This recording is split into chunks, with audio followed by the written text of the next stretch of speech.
Untuk mengenang lahirnya Rasulullah SAW, saya akan menyampaikan khutbah dengan judul Menggembirakan Nabi. Jangan tangiskan Nabi. Sebagai pijakan, sebagai dasar untuk khutbah ini adalah Al-Quran surat At-Taubah ayat 128. Masya Allah, namanya surat At-Taubah. Masjid kita juga Masjid At-Taubah. Surat At-Taubah ayat 128. Ayat ini termasuk salah satu ayat yang amat populer di seluruh negeri Islam. Bahkan di Indonesia, setiap kali ada perkumpulan-perkumpulan, majelis-majelis yang di tempat itu dibacakan sholawat bersama-sama, hampir dipastikan membacakan ayat ini. Saya yakin sebagian di antara jamaah sekalian ini sudah hafal dengan ayat ini. A'udzubillahi minasyaitonirrajim. Bismillahirrahmanirrahim.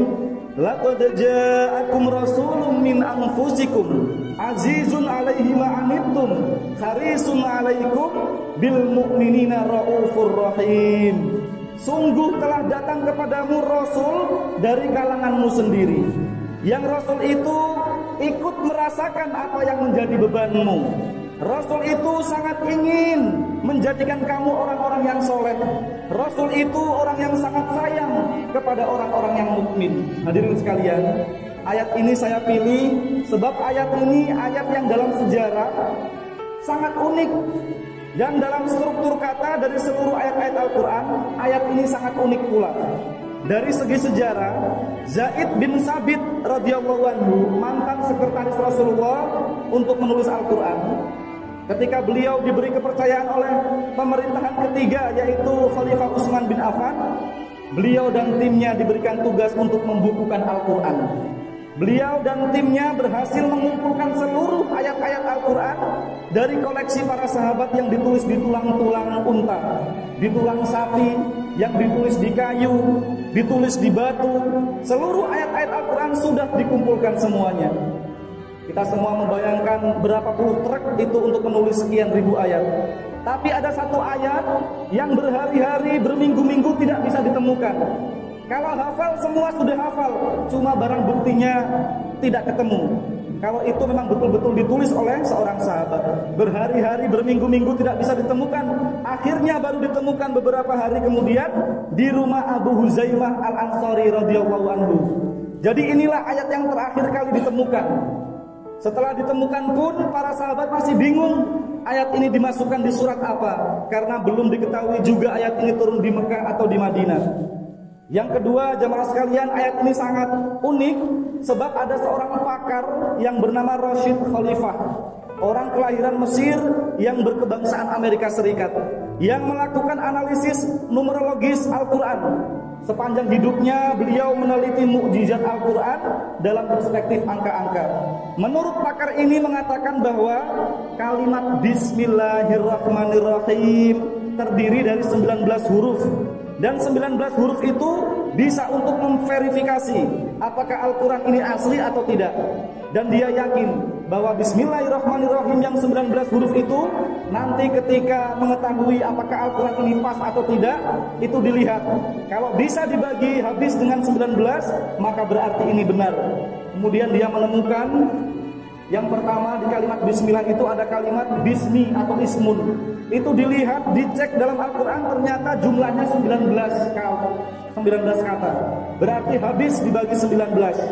Kalimat bismillah atau kalimat Allah itu dicek dalam Al-Quran, ternyata jumlahnya 2698, sama dengan 142 dikali 19, bisa dibagi habis dengan 19. Kemudian kalimat Ar-Rahman itu dicek dalam Al-Quran, ternyata jumlahnya 57 kali, sama dengan 3 dikali 19, bisa dibagi habis dengan 19. Nah yang terakhir ini jamaah sekalian, kalimat Ar-Rahim. Kalimat Ar-Rahim itu dihitung di dalam Al-Quran, ternyata jumlahnya 115, kelebihan 1, dan ini tidak bisa dibagi habis 19. Bingunglah orang ini jamaah sekalian. Kemudian dia menganggap ini pasti ada masalah. Maka diteliti lagi semakin mendalam berhari-hari, akhirnya ditemukan bahwa kalimat Ar-Rahim di dalam ayat laqad ja'akum rasulun min anfusikum azizun 'alaihi ma 'anittum harisun 'alaikum bil mu'minina raufur rahim. Ternyata Rahim yang pengasih itu yang ada dalam ayat laqad ja'akum tadi, satu-satunya ayat yang rohimnya itu bukan mensifati Allah, tetapi itu mensifati Rasulullah. Kalau begitu berarti jumlah rohim dalam Al-Quran yang mensifati Allah jumlahnya 114, sama dengan 6 dikali 19, dan itu bisa dibagi habis 19. Jadi selesai jamaah sekalian. Maka kalimat atau ayat laqad ja'akum tadi ada kalimat Rauf, dan itu sifat Allah. Rahim juga sifat Allah. Mengapa dua sifat Allah itu ditempelkan, disematkan kepada Nabi kita Muhammad SAW? Sebab Rasulullah memiliki kasih sayang. Sayangnya Rasulullah itu Rauf, itu santun, Rahim itu sayang. Sayangnya Rasulullah kepada manusia itu melebihi kasih sayang rata-rata seluruh manusia. Hampir mendekati sifat-sifat Allah. Oleh karena itu ayat tadi dikatakan telah datang kepadamu, bukan Allah telah mendatangkan kepadamu seorang Rasul. Mengapa ayat ini menggunakan telah datang kepadamu? Artinya sebelum ayat ini turun, Nabi kita Muhammad sudah mempraktekkan bagaimana menyayangi manusia tanpa membeda-bedakan siapa dia. Al-Quran datang hanya meneguhkan, dan itu telah dibuktikan jemaah sekalian betapa sayangnya Nabi kita Muhammad kepada semua manusia. Antara lain ketika Ja'far bin Abu Thalib meninggal sebagai syuhada di perang Mu'tah, Rasulullah datang ke rumahnya. Kemudian apa yang dilakukan oleh Rasulullah? Rasul membawa makanan kepada keluarganya. Tidak hanya itu, anak-anaknya digendong oleh Rasulullah, disuapi. Anak-anaknya dibawa ke tukang cukur, dirapikan rambutnya. Subhanallah. Itu tidak sehari dua hari. Itu bukan pencitraan, tetapi sungguh-sungguh. Kemudian siapa yang bercerita ini? Tidak lain adalah anak-anak yatim itu. Ketika mereka besar dan menjadi hartawan, mereka lah yang mengatakan di mana-mana, memberikan testimoni, dan mereka bercerita, akulah saksi, akulah yatim yang dulu digendong Nabi Muhammad, disuapi Nabi Muhammad, dipotongkan rambutnya oleh Nabi Muhammad, diberi makan oleh Nabi Muhammad. Masya Allah jamaah sekalian. Kemudian inti dari khutbah ini jamaah sekalian, di dalam ayat tadi ada 3 sifat utama Nabi kita Muhammad. Ada 3 sifat utama Rasulullah SAW. Yang pertama, azizun alaihi ma'anittum. Rasulullah merasa ikut sakit ketika kita sakit. Rasulullah dan kita ini seperti orang di depan cermin. Kalau kita senyum, Rasulullah ikut senyum. Inilah akhlak Rasulullah, dan itu yang harus kita contoh. Kalau ada orang senang, kita ikut senang. Kalau ada orang sakit, kita ikut sakit. Kalau ada orang dapat musibah, kita juga ikut sedih juga. Bukan orang muslim jamaah sekalian, bukan orang muslim yang kemudian tidak meniru Rasulullah. Ada orang kena malapetaka, kena musibah, kemudian kita teriak, kualat kamu, rasakan. Begitu kok mengaku cinta Nabi. Semangat meniru Rasulullah tidak hanya dengan sholawat, tapi akhlaknya ini harus kita tiru. Jadi kalau ada orang yang sakit, Rasulullah ikut sakit. Kalau ada orang yang memikul beban berat, Rasulullah ikut merasakan beban berat. Kalau ada orang dizolimi, Rasulullah ikut teriris-iris hatinya. Tidak hanya itu hadirin yang saya muliakan, menjelang wafatnya Rasulullah meminta kepada Allah setelah tahu sakitnya sakaratul maut. Hadirin sekalian, betapa beratnya sakaratul maut Rasulullah. Kalau nanti kita semuanya ini sakaratul maut yang enteng, yang enak, bukan karena kehebatan kita semua jamaah sekalian, tetapi karena Rasulullah dulu mengatakan, ya Allah, demi sayangku kepada umat-umatku, ternyata sakaratul maut ini sakit ya Allah. Izinkan aku ya Allah untuk menanggung rasa sakit sakaratul maut seluruh umatku. Nanti biarkan itu saya yang menanggungnya, biar aku sendiri yang menanggung. Allahumma sholli ala Muhammad. Sampai ketika beliau minta siwak jamaah sekalian, Rasulullah sebelum wafat itu minta siwak. Ketika siwak itu digunakan menggosok, ternyata tidak kuat menahan sakit. Siwak itu ditahan, digigit sampai pecah remuk redam. Kemudian keringat Nabi Muhammad sampai sejagung-jagung. Fatimah anak kandungnya, Sayyidina Ali sang menantu tidak tega melihat Rasulullah itu. Bahkan malaikat Jibril yang ada di situ pun tidak tega melihat Rasulullah merasakan sakitnya sakaratul maut. Bukan karena dosanya Rasulullah, tetapi Rasulullah diizinkan Allah untuk menanggung sekian miliar manusia itu. Sampai Sayyidina Ali menjauh, Fatimah menjauh, Jibril menjauh. Tidak tega saya melihat Rasulullah. itulah azizun alaihi ma anittum. Oleh karena itu hadirin sekalian, kalau bapak-bapak dan saudara-saudara sekalian ini sudah bisa meniru Rasulullah, rasa empati, rasa kepedulian kepada orang, Rasulullah senyum, Rasulullah senang, berarti saat itu kita telah menggembirakan Rasulullah SAW. Yang kedua jamaah sekalian, sifat Rasulullah yaitu harisun alaikum, ingin sekali bagaimana kita ini jadi orang baik. Rasulullah siang dan malam yang dipikirkan itu bagaimana kita semua jadi orang-orang yang soleh, orang-orang yang terharum di bumi dan terharum di langit. Barangkali bisa digambarkan seperti ini. Rasul mengatakan, biarkan tanganku ini lepas, asalkan kamu itu ketika saya tarik menjadi orang baik, kamu ikut saya. Biarkanlah punggungku ini retak, asalkan kamu bisa menjadi orang yang baik. Hadirin jamaah sekalian, ketika satu saja ada orang melakukan dosa, Rasulullah meneteskan air mata dan berkata, kenapa engkau tega menyiksa aku? Tidakkah saya akan ditanya oleh Allah di dalam pengadilannya? Oleh karena itu jamaah sekalian, setiap dosa adalah linangan air mata untuk Rasulullah tercinta. Setiap ada dosa, setiap ada orang menganiaya dirinya, berlaku zolim, berbuat zina, mencuri, melukai orang, menyakiti orang, itu adalah tetesan air mata Nabi Muhammad.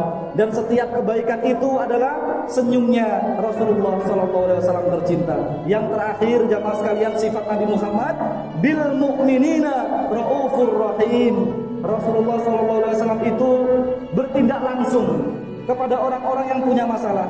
Tidak hanya retorika, tapi bukti nyata. Barangkali Rasulullah berkata, saya mencintaimu. Apa yang bisa saya bantu? Kalau ada bapak-bapak sedih, Rasulullah mungkin datang dan berkata, kenapa bapak sedih? Apa yang bisa saya bantu? Kamu sakit, apa yang bisa saya lakukan? Begitulah cinta Rasulullah SAW. Oleh karena itu, kalau kita sekali lagi memiliki kasih sayang kepada semua manusia, itulah tindakan yang menggembirakan Rasulullah SAW. Hadirin sekalian, silakan baca surat At-Taubah ayat 128. Laqad ja'akum rasulun min anfusikum azizun 'alaihi ma anittum. Rakaat pertama baca, tapi jangan hanya dibaca, renungkan, hayati sampai menancap, meresap di dalam hati kita. Setelah sholat kita baca lagi, lalu katakan kepada Allah, ya Allah, saya ingin meniru sifat-sifat Rasulullah. Dihayati sampai menancap, meresap di dalam hati kita semuanya. Hadirin sekalian, sebagai penutup, saya akan menyampaikan satu kisah yang diceritakan oleh Ahmad Abdul Aziz di dalam buku Ra'aitan Nabiyya sallallahu alaihi wasallam.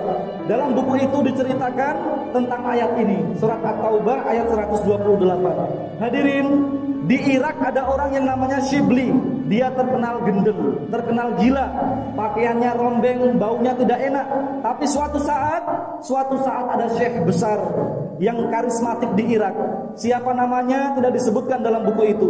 Tiba-tiba di tengah-tengah acara, syekh besar ini mengejar Shibli, orang yang terkenal gila tadi itu. Orang-orang teriak semuanya, kenapa syekh ini mencium orang gila itu? Digendong, dicium. Ketika ditanya, syekh itu berkata, iya, saya menirukan Rasulullah. Semalam saya bermimpi Rasulullah mencium orang gila ini. Dia tidak gila, dia hanya ingin menyembunyikan bahwa dia itu bukan orang yang riak atau sombong, tidak ingin diketahui semua orang, apalagi berpakaian yang macam-macam. Tidak, jamaah sekalian. Kemudian Rasulullah ditanya dalam mimpi itu, wahai Rasul, kenapa engkau mencium dia? Iya, karena ikhlasnya itu dia tidak pamer, apalagi senang diviralkan. Tidak sama sekali. Dan orang ini setiap sholat dia selalu membaca, merenungi, meresapi sifat-sifat Rasulullah di surat Laqad ja'akum rasulun min anfusikum azizun 'alaihi ma anittum harisun 'alaikum bil mu'minina raufur rahim. Lalu diakhiri dengan sholawat. Hadirin sekalian yang sangat saya hormati, inilah saatnya kita merenungkan ayat ini, dan barangkali ini cara yang paling cepat untuk meresapi sifat-sifat Rasulullah. Terus renungkan sampai ruh kita bisa sambung dengan ruh Rasulullah. Dan semoga bapak-bapak dan ibu-ibu sekalian, orang yang mendapatkan giliran, mendapatkan ciuman Rasulullah SAW. Aqulu qouli hadza wastaghfirullah innahu huwal ghafurur rahim. Allahumma shalli ala sayyidina Muhammadin wa ala alihi wa sahbihi ajma'in walhamdulillahi rabbil alamin. Allahumma ighfir lil muslimina wal muslimat wal mu'minina wal mu'minat al ahya'i minhum wal amwat. Allahumma ya Allah, sengaja kami panjangkan doa kami di hari yang mustajab doa ini ya Allah. Kami semua bersyukur atas segala nikmat-Mu ya Allah. Wahai Allah, kami bersyukur Engkau masih memberi tambahan umur kami sehingga kami bisa berzikir la ilaha illallah sampai saat ini. Melalui zikir la ilaha illallah, hidupkanlah kami sebagai muslim yang berserah diri dan wafatkan kami sebagai mukmin yang sejati. Jadikan kalimat la ilaha illallah kata terakhir dalam hidup kami, dan jadikanlah ia kunci untuk memasuki surga bersama orang tua kami, mertua kami, dan keluarga besar kami. Wahai Allah, melalui zikir la ilaha illallah, la ilaha illallah, kami memohon agar Engkau mengharumkan ruh kami ketika malaikat Israel mencabut nyawa kami. Ketika dalam kubur, perintahkanlah malaikat Mungkar Nangkir untuk tersenyum menemui kami, dan mudahkanlah kami menjawab semua pertanyaan yang diajukan kepada kami. Wahai Allah, melalui la ilaha illallah, zikir yang dibaca semua nabi, pancarkan sinar cahaya nabimu pada hati kami, pada lidah kami, telinga dan mata kami. Harumkanlah akhlak kami, pasangan hidup kami, dan anak-anak kami seperti keharuman akhlak nabimu. Hadirkanlah nabimu dalam setiap langkah kami, bahkan dalam tidur kami. Hadirkan nabi dalam tidur kami dengan wajahnya yang terang dengan sinar kenabian, senyumnya yang indah, dan wewangiannya yang tak pernah akan hilang.